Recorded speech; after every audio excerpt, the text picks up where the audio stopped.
Hello friends, welcome to my YouTube class. And as you are knowing that we are going through the chapter respiration in plants. And in today's class we will go through the topics. The topics are electron transport system, oxidative phosphorylation, respiratory balance sheet, amphibolic pathway, and respiratory quotient. So let's start with the first topic, electron transport system. At the end of Krebs cycle, the creation of glucose is completed as it has given out CO2 molecules, but the energy obtained till now is only 2 ATP. यहाँ पे 2 की spelling गलत हो गई है, TWO 2 ATP, that is from the glycolysis and the Krebs cycle. The full amount of energy is obtained through electron transport system. तो क्या होता है, इलेक्ट्रॉन ट्रांसपोर्ट सिस्टम की ज़रूरत क्यों पड़ी कि जब रेस्पिरेशन होता है तो रेस्पिरेशन का जो पहला स्टेप है ग्लाइकोलिसिस और दूसरा स्टेप है क्रेब साइकिल. तो दोनों स्टेप्स में जो एटीपी बनता है दैट इज़ ओनली 2 ATP.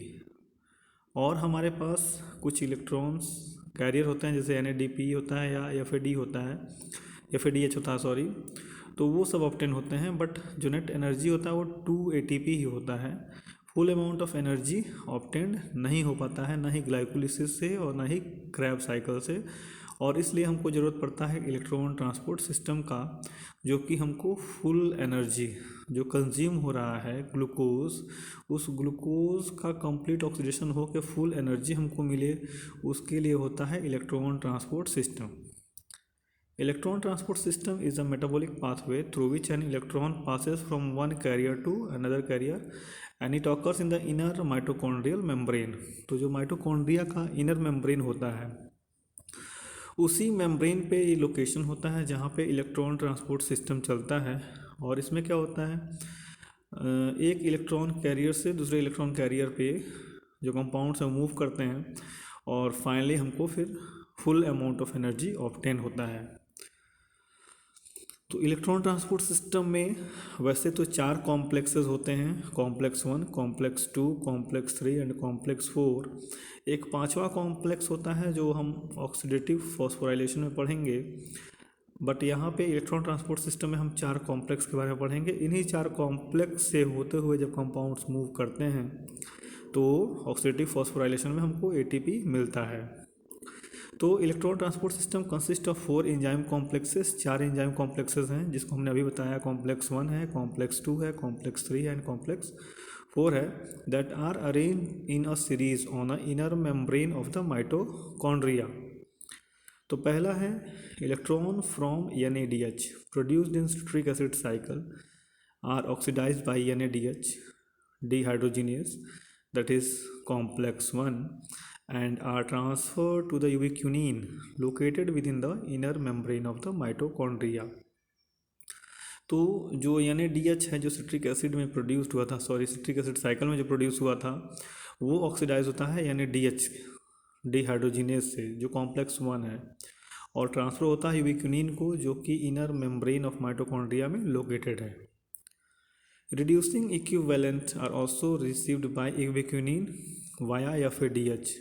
तो जो भी चीज़ रिड्यूस हुआ है वो FADH के थ्रू यूबिक्विनिन रिसीव करता है और ये होता है complex 2, generated during the oxidation of succinate in the citric acid cycle.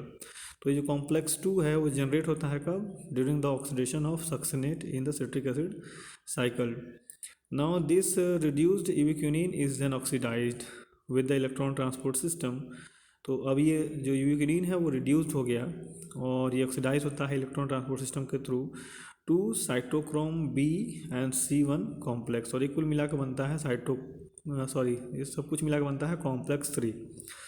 Now cytochrome C acts as mobile carrier for transfer of electron between complex 3 and 4. तो जो साइटोक्रोम C है वो एक ट्रांसफ़र कैरियर बन जाता है, इलेक्ट्रॉन को transfer करता है फ्रॉम कॉम्प्लेक्स 3 टू कॉम्प्लेक्स 4, मतलब हम लोग कॉम्प्लेक्स 3 तक पहुंच गए हैं, अब 4 तक पहुंचना है। तो 4 तक पहुंचने के लिए हमको साइटोक्रोम C हेल्प करेगा। तो ये आपका डायग्राम है, इसको आप देखते हुए ये पैराग्राफ जब पढ़ेंगे और सुनेंगे तो समझ में आएगा। This is the diagram of electron transport system. Now the complex 4 known as cytochrome C oxidase complex contains cytochrome A3 and 2 copper centers. During the course of transfer, one electron passes from one carrier molecule to another via complex 1 to 4. 1 से लेकर 4 तक जब ये move करता है in the electron transport system, they get coupled to ATP synthetase. तो वो ATP synthetase जो कि कॉम्प्लेक्स 5 है, जो हमने कहा कि कॉम्प्लेक्स 5 यूज़ होगा ऑक्सीडेटिव फॉस्फोराइलेशन में, ये कॉम्प्लेक्स 5 है, उससे ये कपलिंग कर लेता है for the production of ATP। तो जो इलेक्ट्रॉन्स मूव करना शुरू हुए थे कॉम्प्लेक्स 1 से और फिर कॉम्प्लेक्स 2 पे गए, 3 पे गए, 4 पे गए, 4 पे जाने के बाद ये कॉम्प्लेक्स 5 जो कि ATP सिंथेटेज है उससे ये कपलिंग हो जाएगा, कपल्ड हो जाएगा और फिर क्या बनेगा, ADP से बन जाएगा ATP। और ADP plus inorganic phosphate will result in the production of ATP। The number of ATP molecules are synthesized depends on the nature of electron donor. One molecule of NADH on oxidation gives 3 ATP। ये important है, इसको याद रखेंगे कि अगर एक NADH oxidise हो रहा है तो 3 ATP देगा, और अगर एक FADH2 ऑक्सीडाइज हो रहा है तो वो 2 ATP देगा। Aerobic process of respiration takes place only in the presence of oxygen. The role of oxygen is limited। तो भले ही हम कहते हैं कि एरोबिक रेस्पिरेशन केवल ऑक्सीजन के प्रेजेंस में ही होता है, लेकिन ऑक्सीजन का रोल जो होता है, हमको इलेक्ट्रॉन ट्रांसपोर्ट सिस्टम ये समझा देता है कि ऑक्सीजन का रोल बहुत ही मिनिमम है, लेकिन वो जो मिनिमम रोल है वो बहुत ही वाइटल रोल है। बहुत ही छोटा सा रोल है ऑक्सीजन का, लेकिन वो छोटा सा रोल पूरे एरोबिक रेस्पिरेशन को रन कराता है। तो role of oxygen is limited at the terminal stage of the process. बिल्कुल एंड पे जब ये पूरा स्टेज खत्म हो जाएगा तब ऑक्सीजन की जरूरत पड़ती है, लेकिन the presence of oxygen is vital, बहुत ज़रूरी है, because it drives the whole process. क्योंकि ऑक्सीजन ही है जो कि पूरे प्रोसेस को चलने देता है by removing the hydrogen from the system.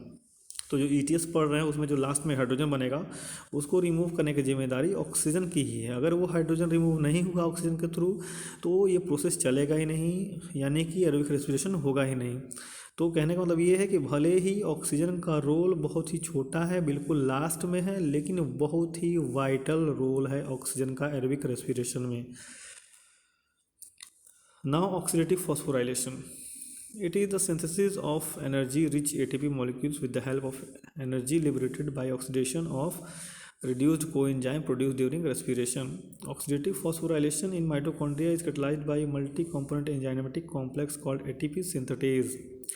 तो ATP सिंथेटेज ही है जो ऑक्सीडेटिव फॉस्फोराइलेशन को कैरी ऑन करता है और फिर क्या करता है, ATP के फॉर्मेशन में हेल्प करता है। और इसी ATP सिंथेटेज को हम लोग कॉम्प्लेक्स 5 भी बोलते हैं, जो कि कपलिंग फैक्टर है, जो कि ऊपर से जितने भी एंजाइम्स आए हैं उनके साथ कपल होंगे, यानी ATP सिंथेसिस के साथ कपल होंगे तभी वो ATP के फॉर्मेशन में हेल्प करेंगे।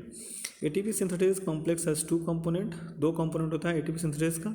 ये उसका डायग्राम है, F1 होता है और F0 होता है। तो ATP synthetase complex has 2 components, F1 और F0। तो F1 क्या है, the F1 is called the head piece. It is peripheral membrane protein complex and contains the site for ATP synthesis from ADP and inorganic phosphate. तो F1 जो ये head particle है उसी में ADP प्लस PI जब enter करता है तो वो ATP में कन्वर्ट होता है, as you can see in the figure कि नीचे देखिए ADP plus PI will pass through F1 part of ATP synthetase and it will change to ATP in the head of the ATP synthetase। दूसरा है F0 particle। It is an integral membrane protein complex that forms the channels through which protons cross the inner membrane। तो F0 जो है वो inner membrane में situated है, और जो भी H प्लस है वो H प्लस मतलब हाइड्रोजन जो है वो हाइड्रोजन बाहर आ रहा है थ्रू द F0, और यहीं से बाहर आता है जो ऑक्सीजन को हमने बताया कि ऑक्सीजन जो हाइड्रोजन को रिमूव करता है यहीं से रिमूव करता है थ्रू ATP सिंथेटेज। तो यहीं पे ATP का फॉर्मेशन होता है। यहाँ पे जो भी सिस्टम में हाइड्रोजन बन रहे हैं उन सबको रिमूव करता है ऑक्सीजन। तो this how the ATP is formed through oxidative phosphorylation in the whole respiration process. The passage of protons through the channels is coupled to the catalytic site of the ATP's components for the production of ATP. यहाँ R4 लिखा, that is ATP synthetase component for the production of ATP. For every 2H plus that passes through F0 from the inner membrane space to the matrix 1, ATP is produced. तो अगर 2H plus निकल रहे हैं, 2H plus को oxygen निकाल रहा है तो वहाँ पे एक ATP बनेगा। तो this how ATP is produced during the whole process of the respiration. Now net gain of ATP in the respiration, मैंने पिछली वीडियो में बताया था कि कैलकुलेशन इसका हम लोग इस वीडियो में करेंगे। तो नाउ सी, ग्लाइकोलिसिस में 2 ATP डायरेक्टली बन रहा है और 2 मॉलिक्यूल्स ऑफ NADH बन रहा है। तो अभी आपको बताया कि जब NADH बनता है तो एक NADH से हमको 3 ATP मिलता है। तो 2 मॉलिक्यूल्स NADH बने तो वो 6 ATP में कन्वर्ट हो गया। फिर पायरुविक एसिड से एसिटाइल कोएंजाइम A जब बनता है तो वहाँ पे फिर से 2 NADH बनता है, फिर से हमको 6 ATP मिलेगा। अब क्रैब साइकिल की बात करते हैं जिसको हम लोग सिट्रिक एसिड साइकिल बोलते हैं। तो 6 मॉलिक्यूल ऑफ NADH बन रहा है तो 6 3 जा 18 ATP बना। और FADH से जैसे मैंने आपको बताया कि अगर एक FADH है तो उससे हमको 2 ATP मिलेगा। तो 2 मॉलिक्यूल्स FADH बन रहा है तो 2 2 जा 4 ATP बना। फिर 2 मॉलिक्यूल्स ऑफ GTP बन रहा है तो उससे भी हमको क्या मिलेगा, 2 ATP मिलेगा। तो टोटल जो रेस्पिरेशन का एक साइकिल है उसमें हमको मिलेगा 38 ATP, यानी ग्लूकोज ऑक्सीडाइज करेगा तो हमको 38 ATP मिलेगा। बट पूरे इस प्रक्रिया में, पूरे इस प्रोसेस में 2 ATP कंज्यूम होता है, क्योंकि बिना एनर्जी के ये प्रोसेस भी नहीं चल पाएगा, रेस्पिरेशन भी नहीं चल पाएगा। तो रेस्पिरेशन चलने के लिए कुछ ATP यूज़ होता है, that is 2 ATP are used. तो जब 2 ATP यूज्ड हो गया तो 38 ATP माइनस 2 ATP यानी कि 36 molecules of ATP are formed in aerobic respiration, जो आप लोग पहले से जानते हो। और ये भी जानते हो कि एनाएरोबिक रेस्पिरेशन में 2 ATP बनता है, केवल 2 ATP जो ग्लाइकोलिसिस में बनता है वही 2 ATP वहाँ बनता है। फाइनल प्रोडक्ट 2 ATP है एनाएरोबिक का, और एरोबिक रेस्पिरेशन का 36 ATP है। एम्फीबोलिक पाथवे क्या होता है? The term amphibolic is use to denote a biochemical pathway which involves both catabolism and anabolism.